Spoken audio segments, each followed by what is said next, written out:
Cabinet విస్తరణలో తమకు అవకాశం కల్పించాలంటున్నారు తెలంగాణ కాంగ్రెస్లోని మాదిగ సామాజిక వర్గం ఎమ్మెల్యేలు.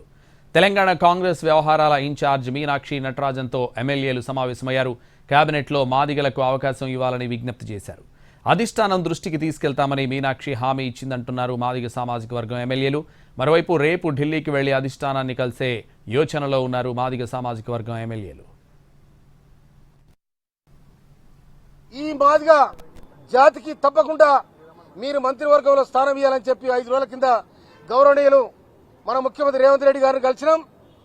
తర్వాత ఈ రోజు నాడు గౌరవనీయులు ఈ రాష్ట్ర incharge Congress party incharge Meenakshi Natarajan గారిని కలిసినాం. వారు కూడా చాలా సానుకూలంగా స్పందించడం జరిగింది. మాకంటే ముందుగానే ఇక్కడ మాదిగ వ్యవస్థ ఏ విధంగా ఉంది, మాదిగ ఆర్థిక రాజకీయ సామాజిక పరిస్థితులు ఏ విధంగా ఉన్నాయనేది రాహుల్ గాంధీ కూడా స్పష్టంగా అవగాహన ఉందని చెప్పి వారు మాకు చెప్పడం జరిగింది. దాన్ని తప్పకుండా మేము పరిశీలిస్తామని కూడా వారు చెప్పడం జరిగింది. వారికి మీ సందర్భంగా ధన్యవాదాలు తెలియజేస్తాను. Thank you.